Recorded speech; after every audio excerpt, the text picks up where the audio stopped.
When I see for the first time, I saw acting funny. I thought what you are an energizer bunny. Une heure avant l'entraînement de football américain, les jeunes du club débarquent avec le sourire pour leur cours d'anglais. Ici, pas de manuel et pas de littérature classique. Dans la salle de cours, il y a des portraits de footballeurs américains et ce soir, la leçon commence avec une discussion sur la finale du Super Bowl aux États-Unis. Did you watch about the Super Bowl? Do you know what happened? Comment on joue? They won. Win for my team. It's One against one your team. It was the last game for Relay 8. For Relay 8. Exactement.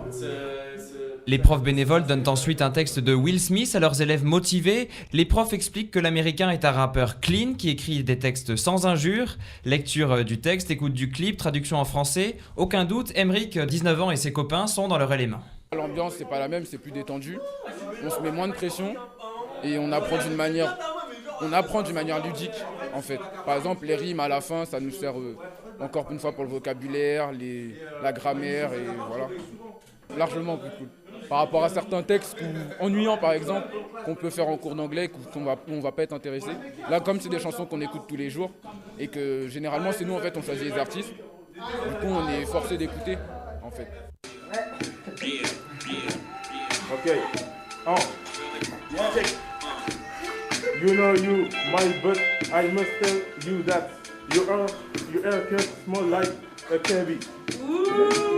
Franco-américaine de 25 ans, ancienne étudiante au Canada, Audrey Noeltner est la présidente de 1-2-3 Rap. Je me suis aperçue que les jeunes n'étaient pas très motivés quand on devait faire les cours d'anglais. Ils étaient moi je m'en fous de l'anglais. Je fais mais attends c'est important pour trouver un boulot, pour tout. Et donc on a pensé comment on peut motiver les jeunes à parler l'anglais par le biais du hip-hop. Parce que souvent les jeunes ils aiment le hip-hop, ils écoutent le hip-hop, ils écoutent les chansons de rap américaines, mais ils connaissent pas spécialement les paroles. Donc c'était combiner l'apprentissage de l'anglais et la motivation qui est amenée par le hip-hop. Chaque semaine, des ateliers spéciaux permettent aux jeunes de travailler l'écriture, la rime. C'est aussi ça le rap, assure Alexandre, bénévole dans l'association. Pas mal de jeunes écrivent déjà chez eux.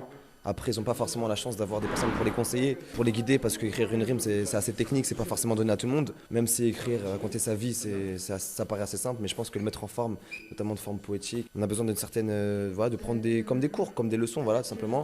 Ce soir, les Shakespeare modernes ont de la chance. Un rappeur français est venu leur donner des conseils. Lawid, révélé par les Rap Contenders. Tous les jeunes ont vu ses vidéos sur Internet. Mais après quelques improvisations, c'est l'heure d'aller sur le terrain. Les footballeurs de la Courneuve sont en retard pour l'entraînement. It's time to go.